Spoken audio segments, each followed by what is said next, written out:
Vete a casa. Sermón predicado la mañana del domingo 21 de diciembre de 1856 por el reverendo Charles Haddon Spurgeon en Music Hall, Royal Surrey Gardens, Londres. Vete a tu casa, a los tuyos, y cuéntales cuán grandes cosas el Señor ha hecho contigo y cómo ha tenido misericordia de ti. Marcos capítulo 5, versículo 19. El caso del hombre de quien se hace referencia aquí es verdaderamente extraordinario.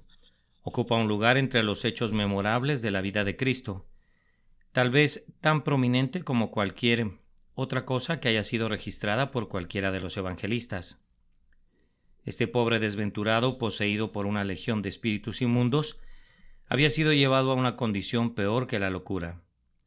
Tenía su morada en los sepulcros, donde permanecía allí día y noche, siendo el terror de todos los que pasaban por allí.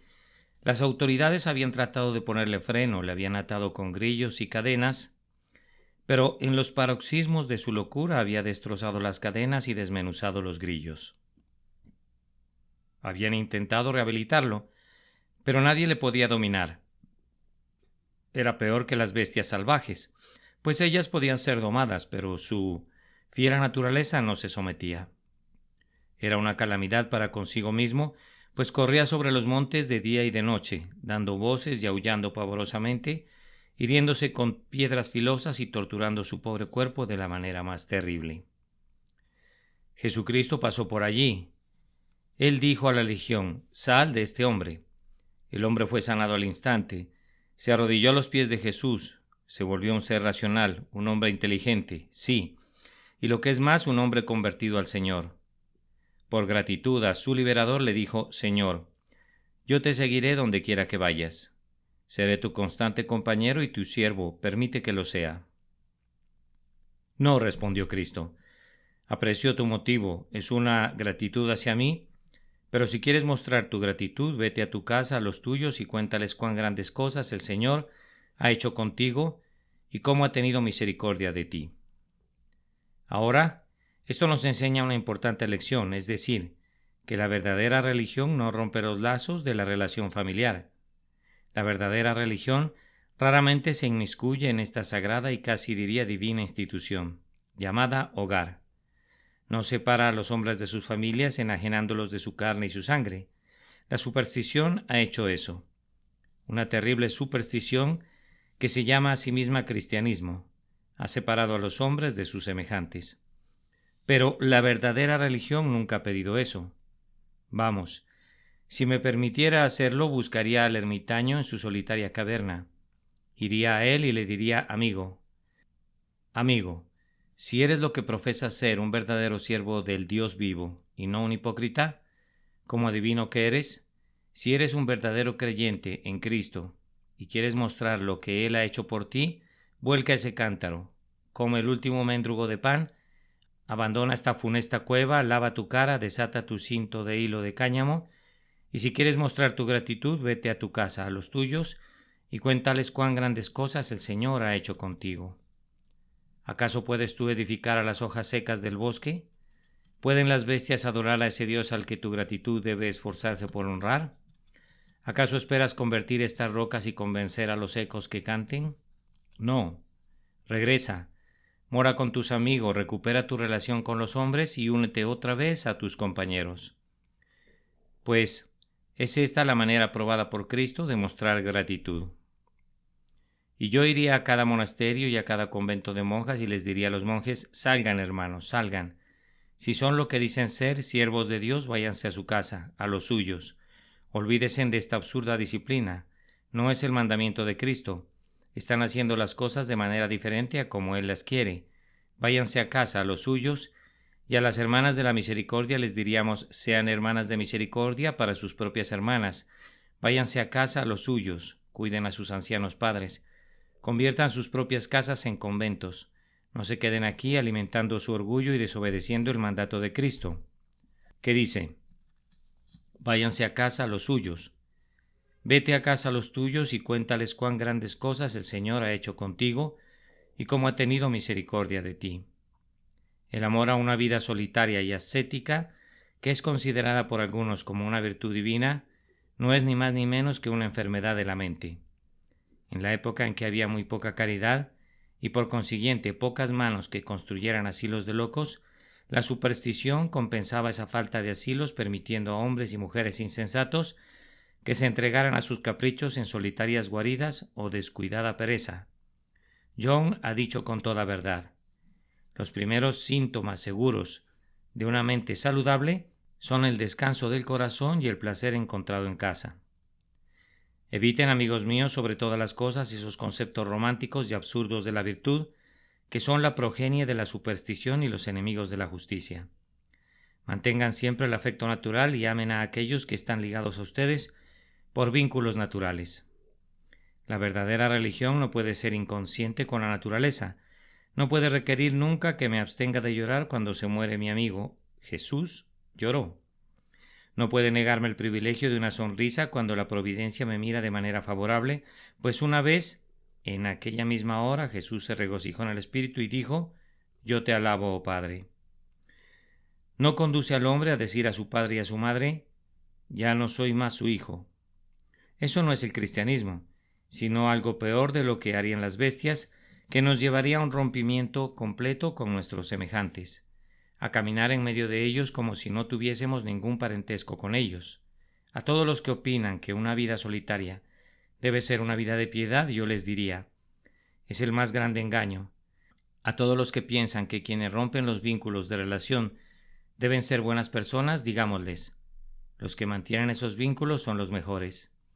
El cristianismo hace al esposo un mejor esposo y a la esposa una mejor esposa de lo que antes eran. No me libera de mis deberes como hijo, me hace un mejor hijo, y a mis padres los hace mejores padres. En vez de debilitar mi amor, me da una razón renovada para fortalecer mi afecto, y a quien antes amaba como mi padre, ahora le amo como mi hermano y colaborador en Cristo Jesús, y a quien reverenciaba como mi madre, ahora la amo como mi hermana en el pacto de gracia.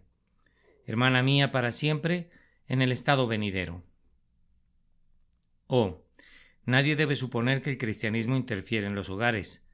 Tiene el objetivo de fortalecerlos y hacerlos baluartes que ni la misma muerte puede separar, pues los liga en un vínculo de vida con el Señor su Dios,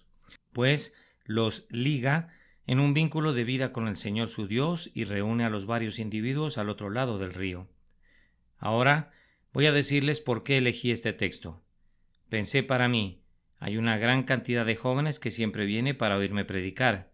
Siempre se apretujan en los pasillos de mi capilla y muchos de ellos han sido convertidos a Dios. Ahora se aproxima otra vez el día de Navidad y ellos irán a casa a ver a los suyos. Cuando lleguen a casa querrán cantar un villancico de Navidad en la noche. Quisiera sugerirles uno, en especial a quienes han sido convertidos recientemente. Les daré un tema para su discurso en la noche de Navidad. Podrá no ser tan divertido como el naufragio del María de Oro, pero será igual de interesante para el pueblo cristiano. El tema será este: vete a tu casa, a los tuyos, y cuéntales cuán grandes cosas el Señor ha hecho con sus almas y cómo ha tenido misericordia de ustedes. En mi opinión, desearía que hubiesen 20 Navidades en el año. Muy raras veces los jóvenes pueden reunirse con los suyos. Raramente pueden estar unidos como felices familias. Y aunque no guardo ningún respeto por la observancia religiosa de ese día, lo amo como una institución familiar, como uno de los días más brillantes de Inglaterra, el gran día de reposo del año, cuando el arado descansa en el surco, cuando el estrépito de los negocios guarda silencio, cuando el mecánico y el obrero salen a refrescarse sobre el verde césped de la tierra alegre. Si algunos de ustedes son jefes, discúlpenme la divagación. Muy respetuosamente les pido que paguen a sus empleados los mismos salarios en el día de Navidad como si trabajasen. Estoy seguro que alegrarán sus casas si lo hacen así. Es injusto que la única opción que tengan sea festejar o ayunar, a menos que les den el dinero necesario para que festejen y se alegren en ese día de gozo. Pero ahora vamos a nuestro tema. Vamos a casa para ver a los nuestros. Y esta es la historia que algunos de nosotros tenemos que contar. Vete a tu casa, a los tuyos, y cuéntales cuán grandes cosas ha hecho el Señor contigo, y cómo ha tenido misericordia de ti. Primero tenemos aquí lo que deben decir luego, en segundo lugar, por qué deben decirlo, y después, en tercer lugar, cómo deben decirlo. Primero, entonces, tenemos aquí lo que deben decir. Debe ser una historia basada en la propia experiencia. Vete a tu casa a los tuyos y cuéntales cuán grandes cosas el Señor ha hecho contigo y cómo ha tenido misericordia de ti. No deben ir a sus hogares y comenzar a predicar sin dilación. No se les ordena que hagan eso. No deben comenzar a seleccionar temas doctrinales para exponerlos, esforzándose por convencer a las personas sobre sus puntos de vista y sentimientos peculiares. No deben ir a casa con diversas doctrinas aprendidas recientemente para tratar de enseñarlas. Al menos no se les ordena que hagan eso. Pueden hacerlo si quieren y nadie se les opondrá, pero deben ir a casa y decir no lo que han creído, sino lo que han sentido, lo que ustedes verdaderamente saben que les pertenece. No las grandes cosas sobre las que han leído, sino las grandes cosas que el Señor ha hecho por ustedes. No únicamente los que han visto que se ha obrado en la gran congregación y como grandes pecadores se han vuelto a Dios, sino lo que el Señor ha hecho por ustedes. Y observen esto. Nunca hay una historia más interesante que aquella que un hombre relata acerca de sí mismo. La balada del viejo marinero genera mucho de su interés porque el hombre que la contó era él mismo, un marinero. Ese hombre cuyo dedo era huesudo como el dedo de la muerte se sentó y comenzó a relatar la lúgubre historia del barco en alta mar en medio de una gran calma, cuando cosas viscosas en verdad arrastraban sus patas en el brillante mar. El invitado de la boda estaba muy quieto escuchando atentamente, pues el viejo era en sí mismo una historia. Siempre se genera un gran interés por una narrativa personal. Virgilio el poeta sabía esto y por ello sabiamente hace que Eneas relate su propia historia y hace que la comience diciendo en lo que yo mismo tuve gran participación. Entonces, si quieren interesar a sus amigos, cuéntenles lo que ustedes mismos sintieron. Cuéntenles cómo ustedes fueron una vez abandonados, pecadores perdidos, cómo el Señor los encontró, cómo doblaron sus rodillas y derramaron su alma delante de Dios, y cómo al final saltaron de gozo, pues estaban seguros que lo oyeron decir interiormente: yo soy el que borro tus rebeliones por amor de mí mismo. Cuenten a sus amigos una historia basada en su propia experiencia personal. Noten, a continuación, que debe ser una historia de gracia inmerecida. No dice, cuenta a los tuyos cuán grandes cosas has hecho tú mismo, sino cuán grandes cosas el Señor ha hecho contigo. El hombre que siempre está convencido del libre albedrío y del poder de la criatura y niega las doctrinas de la gracia, invariablemente mezcla mucho de lo que él mismo ha hecho, cuando cuenta su experiencia, pero el creyente en la gracia soberana, que sostiene las grandiosas verdades cardinales del Evangelio, ignora esto y declara: contaré lo que el Señor ha hecho conmigo. Es verdad que debo contarles primero cómo fui inicialmente conducido a orar, pero lo contaré así. La gracia enseñó a mi alma a orar. La gracia hizo que mis ojos se inundaran. Es verdad que debo contarles en cuántas aflicciones y pruebas Dios ha estado conmigo, pero lo contaré así. La gracia me ha guardado hasta este día y no me abandonará.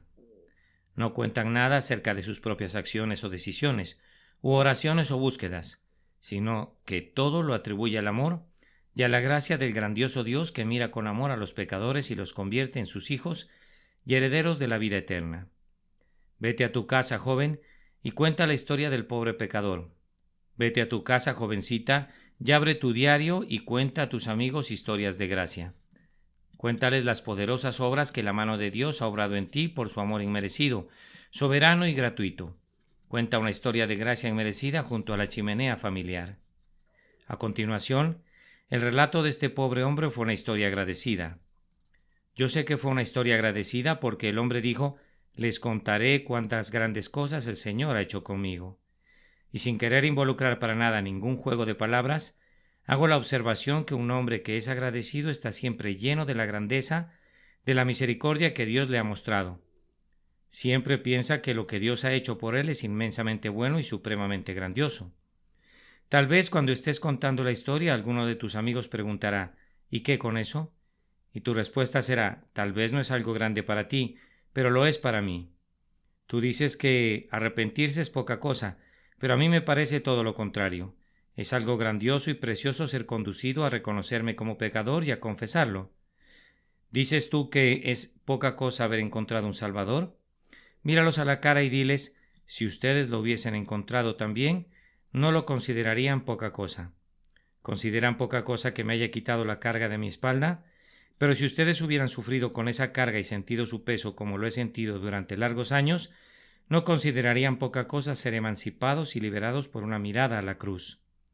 Cuéntales que es una historia grandiosa, y si ellos no pueden ver su grandeza, derrama lágrimas amargas, y cuéntales la historia con gran sinceridad, y yo espero que sean conducidos a creer que al menos tú estás agradecido aunque ellos no lo estén.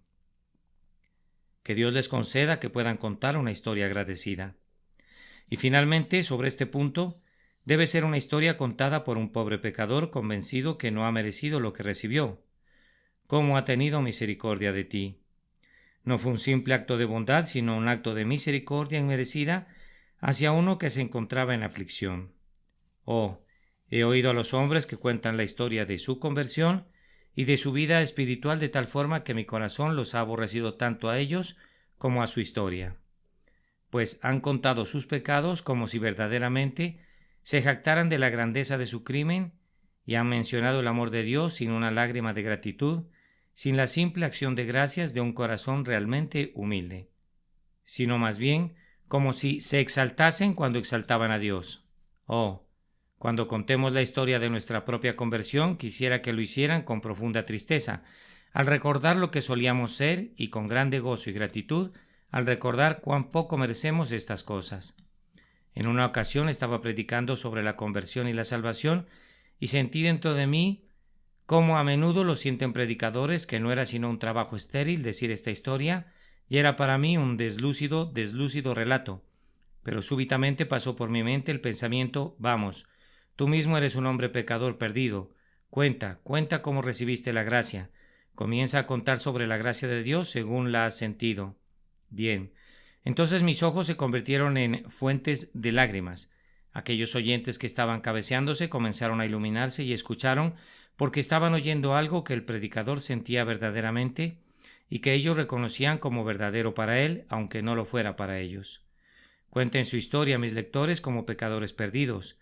No vayas a tu casa y entres a tu hogar con un aire altivo como diciendo, he aquí un santo que viene a casa, a los pobres pecadores para contarles una historia, sino que ve a tu casa como pobre pecador que eres tú mismo, y cuando entres como tu madre recuerda lo que solías ser, no necesitas decirle que has tenido un cambio. Ella lo notará, aunque estés con ella solamente un día. Tal vez te pregunte, Juan, ¿cuál es ese cambio que se ha dado en ti? Y si es una madre piadosa, comenzarás a contarle la historia y yo sé, y aunque seas un hombre, no te avergonzarás que te lo diga, que rodeará tu cuello con sus brazos y te dará un beso como no lo hizo nunca antes, pues eres su hijo que ha nacido 2 veces, su hijo del que ya no se apartará jamás, aunque la misma muerte los divida por un breve instante. Vete a tu casa, a los tuyos, y cuéntales cuán grandes cosas el Señor ha hecho contigo y cómo ha tenido misericordia de ti.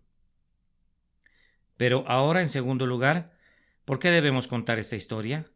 Pues oigo a muchos miembros de mi congregación que dicen, Señor, yo podría contar esta historia a cualquier persona menos a mis propios familiares. Podría venir a su sacristía para contarle algo de lo que he probado y experimentado de la palabra de Dios, pero no podría contárselo a mi padre, ni a mi madre, ni a mis hermanos, ni a mis hermanas. Bien, entonces trataré de argumentar con ustedes para inducirles a que lo hagan, para que pueda enviarlos a casa en este día de Navidad, y que sean misioneros en sus respectivas localidades y verdaderos predicadores, aunque no lo sean de nombre. Queridos amigos, por favor, cuenten esta historia cuando vayan a casa.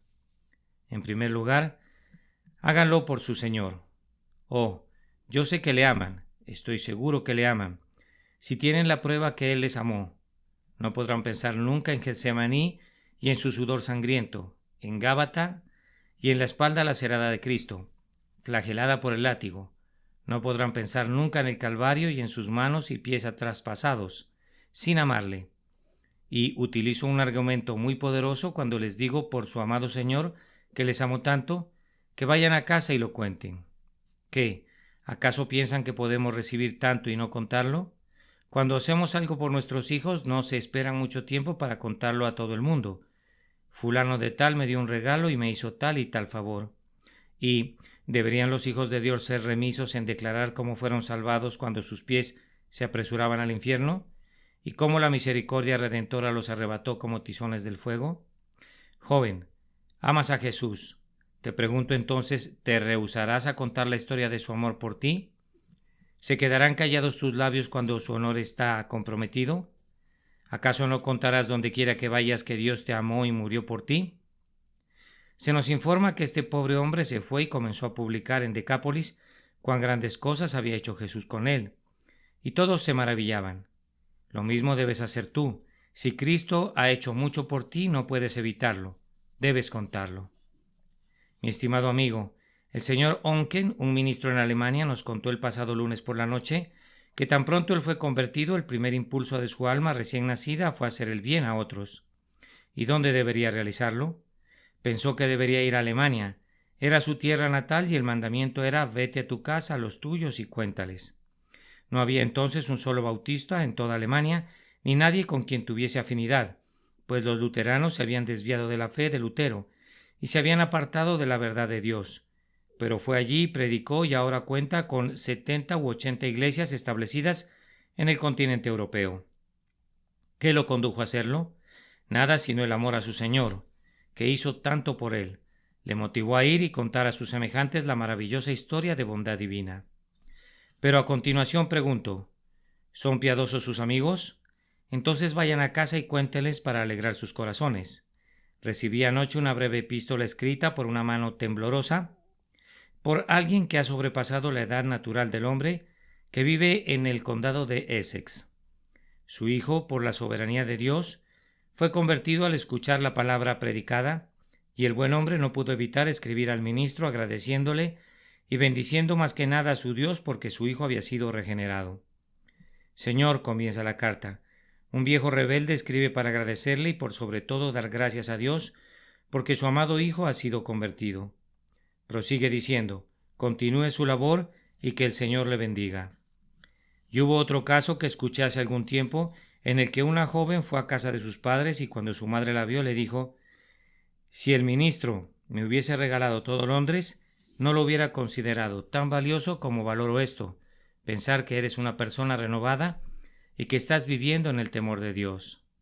Oh, si quieres hacer que el corazón de tu madre salte de gozo, y si quieres alegrar a tu padre, si quieres hacer feliz a tu hermana que te envió tantas cartas que alguna vez leíste junto a un poste de luz, con tu pipa en la boca, vete a casa y cuéntale a tu madre que sus deseos todos se han cumplido, que sus oraciones han sido escuchadas, que no te burlarás más de sus clases en la escuela dominical, ni te reirás de ella porque ama al Señor, sino que irás con ella a la casa de Dios, pues amas a Dios y has dicho: tu pueblo será mi pueblo y tu Dios será mi Dios, y tengo la esperanza que tu cielo será mi cielo para siempre. Oh, qué alegría sería si alguien de aquí que se hubiese descarriado regresara de esta manera a casa. Hace poco tiempo tuve el privilegio de predicar para una noble institución que recibe a mujeres que han llevado sus vidas negligentes, y antes de predicar el sermón, le pedí a Dios que lo bendijera y en el sermón impreso notarán que al final hay un relato de 2 personas que fueron bendecidas y restauradas por ese sermón. Ahora, déjenme contarles una historia de lo que una vez le sucedió al señor Vanderkist, un misionero de la ciudad que trabaja arduamente toda la noche para hacer el bien en esa gran obra. Había habido una riña de borrachos en la calle. Él se interpuso entre los 2 hombres para separarlos y le dijo algo a una mujer allí presente, concerniente a cuán horrible es que los hombres sean así de borrachos. Ella caminó junto a él unos momentos y comenzó a contarle una historia de dolor y pecado, de cómo había sido atraída lejos del hogar de sus padres en Somersetshire, y había terminado aquí para el eterno mal de su alma.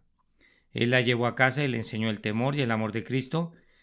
¿Y qué es lo primero que hizo cuando regresó a los senderos de la piedad y descubrió que Cristo es el Salvador de los pecadores? Dijo: ahora debo irme a casa a los míos. Le escribió a los suyos. Ellos fueron a recibirla a la estación de Bristol y difícilmente pueden concebir cuán feliz fue esa reunión. El padre y la madre habían perdido a su hija. Nunca más habían sabido de ella y allí estaba enviada por medio de una institución, el dormitorio femenino de Londres, y restaurada al seno familiar. Ah, ¿Que hubiese alguien así aquí? No lo sé. En medio de tan grande multitud es posible que haya alguien así. Mujer, ¿te has extraviado de tu familia? ¿Los has abandonado desde hace largo tiempo? Vete a tu casa, a los tuyos, te lo ruego, antes de que tu padre se aproxime tan valiente hacia su tumba, y antes de que los grises cabellos de tu madre descansen sobre la almohada blanca como la nieve de su féretro. Regresa, te lo suplico.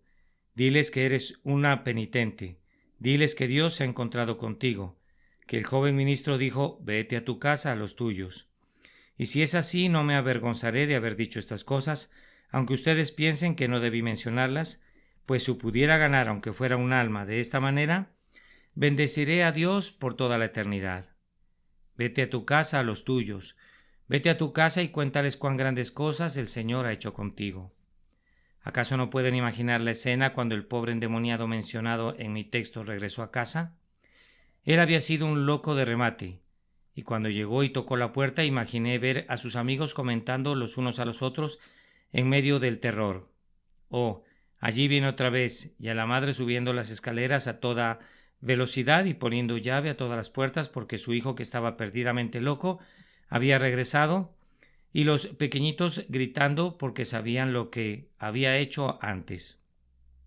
¿Cómo se hería con piedras? Porque estaba poseído de los demonios, y podrían imaginarse el gozo cuando el hombre dijo, Madre, Jesucristo me ha sanado, déjame entrar, ahora ya no soy un lunático. Y cuando el padre abrió la puerta le dijo, Padre, ya no soy lo que era, todos los espíritus malignos se han ido, ya no viviré más en los sepulcros. Quiero contarles cómo hizo el milagro el hombre glorioso que obró mi liberación, cómo les dijo a los demonios salgan de él y ellos se precipitaron en el mar por un despeñadero, y he regresado a casa sanado y salvado. Oh, si alguien así poseído del pecado estuviese aquí hoy y fuera a casa a los suyos, me parece que la escena sería muy semejante. Una vez más, queridos amigos, me parece que alguien podría decir, Señor, quisiera poder ir a casa y que los míos fueran piadosos. Pero cuando voy a casa voy al peor de los lugares, pues los míos están en medio de quienes nunca conocieron a Dios y por consiguiente nunca oraron por mí y nunca me enseñaron nada concerniente al cielo. Bien, joven amigo, vete a tu casa a los tuyos, aunque sean tan malos, son los tuyos. Algunas veces me reúno con jóvenes que quieren ser miembros de la iglesia. Cuando les pregunto acerca de su padre me responden, oh Señor, me he separado de mi padre. Entonces yo les digo, joven, debes ir y ver a tu padre antes de que yo trate algo contigo. Si sientes antipatía por tu padre y tu madre, yo no te recibiré en la iglesia, aunque sean muy malos, son tus padres. Vete a tu casa con ellos y cuéntales, no para alegrarlos, pues muy probablemente estén enojados contigo, pero cuéntales para la salvación de sus almas. Yo espero que, cuando estés contando la historia de lo que Dios hizo por ti, sean conducidos por el Espíritu a anhelar la misma misericordia para ellos. Pero te daré un consejo. No cuentes esta historia a tus amigos impíos cuando estén todos reunidos, pues se reirán de ti. Tómalos uno a uno, cuando te puedas reunir con cada uno a solas y comienza a contarles la historia y te oirán seriamente. Había una vez una dama muy piadosa que tenía una casa de huéspedes para jóvenes. Todos los jóvenes eran muy alegres y frívolos y ella quería comentarles algo concerniente a la religión. Introdujo el tema y fue de inmediato motivo de risa. Ella pensó, he cometido un error. A la mañana siguiente, después del desayuno, cuando ya todos se iban, le dijo a uno de ellos, jovencito, me gustaría hablar contigo por unos momentos, y llevándole aparte a otra habitación habló con él. La siguiente mañana tomó a otro y la siguiente a otro, y le agradó a Dios bendecir su sencillo mensaje, dado de manera individual. Pero sin duda si les hubiese hablado a todos juntos, se hubieran apoyado entre sí para burlarse de ella. Redarguye a un hombre cuando esté solo. Un versículo puede impactarle mientras un sermón le deja frío. Ustedes pueden ser el instrumento de llevar a Cristo al hombre que a menudo ha oído la palabra y únicamente se ha reído de ella, pero que no puede resistir una suave admonición. En uno de los estados de los Estados Unidos había un infiel que despreciaba grandemente a Dios. Odiaba guardar el día domingo y todas las instituciones religiosas. Los ministros no sabían qué hacer por él. Se reunían y oraban por él, pero uno de ellos, un tal diácono B., decidió pasar un largo tiempo en oración por el hombre. Después de eso se montó en su caballo y se dirigió a la fragua del hombre, pues era un herrero. Dejó su caballo fuera y le dijo: «Vecino, estoy sumamente preocupado por la salvación de tu alma. Te quiero decir que oro día y noche por la salvación de tu alma». Lo dejó y regresó a casa a caballo. El infiel entró en su casa después de 1 minuto o 2 y le dijo a uno de sus amigos fieles: «Aquí tenemos un nuevo argumento. Tenemos al diácono B, que vino hasta aquí y no vino a disputar y no me dijo más palabras que estas. Yo digo que estoy sumamente preocupado por tu alma. No puedo soportar que te pierdas». «Oh, a ese tipo», dijo, «no puedo responderle», y las lágrimas comenzaron a rodar por sus mejillas. Fue con su esposa y le dijo: «No puedo entender esto. Yo mismo nunca me preocupé por mi alma. Pero ese diácono, que no tiene ningún vínculo conmigo y de quien siempre me he reído, ha cabalgado 8 kilómetros esta mañana solamente para decirme que está sumamente preocupado por mi salvación». Después de un poco de tiempo pensó que ya era tiempo de que se preocupara él también acerca de su salvación. Entró, cerró la puerta, comenzó a orar y al día siguiente fue a la casa del diácono y le dijo que él también ya estaba preocupado por su salvación, y le pidió que le dijera qué debía hacer para ser salvo. Oh, que el eterno Dios use a algunos de los aquí presentes de la misma manera para que sean inducidos a decir a otros a su alrededor cuán amable Salvador han encontrado, señalar su sangre redentora y decir: «He aquí el camino a Dios». No voy a detenerlos más tiempo, pero hay un tercer punto sobre el que debemos ser muy breves. ¿Cómo debe contarse esta historia? Primero, cuéntenla sinceramente. No digan más de lo que sepan. No cuenten la experiencia de John Bunyan, cuando deben contar la propia. No digan a su madre que han sentido algo que únicamente Rutherford ha sentido. Solamente cuenten la verdad. Cuenten su experiencia sinceramente, pues tal vez una sola mosca en el frasco de ungüento lo echará a perder. Y una expresión que no sea verdadera puede arruinarlo todo.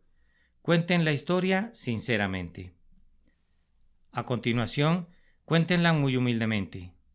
Ya lo he dicho antes, no se entrometan con quienes son mayores y saben más, sino que cuenten su historia humildemente, no como un predicador, no ex cátedra desde la cátedra, sino como un amigo y un hijo. Luego cuéntenla seriamente, que vean que ustedes lo dicen en serio. No hablen de religión con locuacidad, no harán ningún bien si lo hacen así. No hagan juegos de palabras sobre los textos, no citen la escritura de manera jocosa. Si lo hacen podrán hablar hasta enmudecer y no harán ningún bien si les dan la menor oportunidad de que se rían, ya que ustedes mismos se ríen de las cosas santas. Cuéntenlas seriamente. Y además, cuéntenlas muy devotamente. No trates de contar la historia a ningún hombre mientras no la hayas contado a Dios primero. Cuando estés en la casa el día de Navidad, no permitas que nadie vea tu rostro hasta que Dios lo haya visto. Levántate de mañana, lucha con Dios, y si tus amigos no son convertidos, lucha con Dios por ellos, y luego descubrirás que es un trabajo fácil luchar con ellos por Dios. Trata, si puedes, de reunirte con ellos a solas, uno por uno, y cuéntales la historia. No tengas miedo. Piensa únicamente en el bien que posiblemente puedas hacer. Recuerda que quien salva un alma de la muerte ha cubierto una multitud de pecados y tendrá estrellas en su corona por siempre y para siempre. Busca someterte a Dios Salvador para que en tu familia seas el medio de conducir a tus seres amados a buscar y encontrar al Señor Jesucristo, y entonces un día, cuando se encuentren en el paraíso, sea un gozo y una bendición que estés allí y que los tuyos estén también allí, para quienes Dios te hizo el instrumento de salvación. Que tu confianza en el Espíritu Santo sea total y honesta. No confíes en ti, no temas confiar en Él. Él te puede proporcionar palabras. Él puede aplicar esas palabras a sus corazones y capacitarte para dar gracia a los oyentes. Quiero concluir con un breve y pienso que agradable cambio de perspectiva del texto, para sugerir otro significado. Pronto, queridos amigos, muy pronto para algunos de nosotros el Señor dirá: «Vete a tu casa, a los tuyos». Ustedes saben dónde está ese hogar. Está por encima de las estrellas, donde nuestros mejores amigos, nuestra parentela mora, donde Dios nuestro Salvador reina. Aquel hombre de cabellos grises ha enterrado a todos sus amigos. Él ha dicho: «Yo iré a ellos, pero ellos no regresarán a mí». Pronto su señor le dirá: te has quedado lo suficientemente aquí en este valle de lágrimas. Vete a tu casa a los tuyos. Oh, hora feliz. Oh, momento bendito, cuando esa sea la palabra.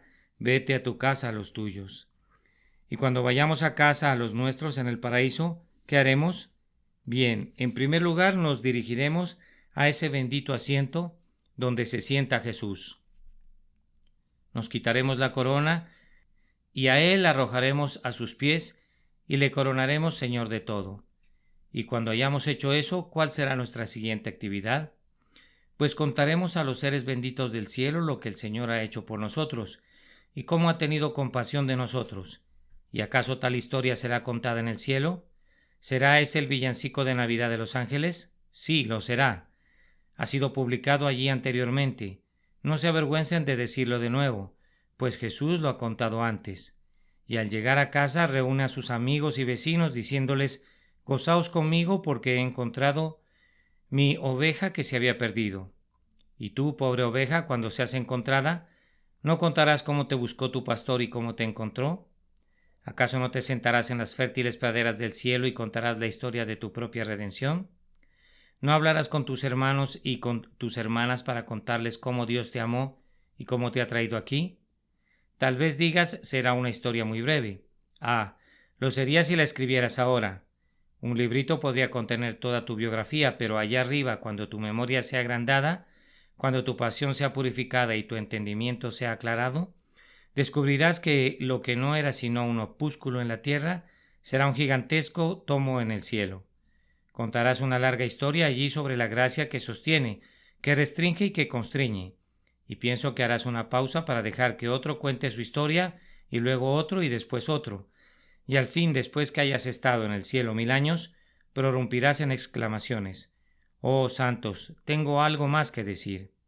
Otra vez contarán sus historias y otra vez los interrumpirás con: oh amados, he pensado en otro caso de la misericordia salvadora de Dios. Y así proseguirás dándoles temas para himnos, encontrándoles el material para la trama y la urdidumbre de sonetos celestiales. Vete a tu casa, dirá él pronto. Vete a tu casa a los tuyos y cuéntales cuán grandes cosas el Señor ha hecho contigo y cómo ha tenido misericordia de ti.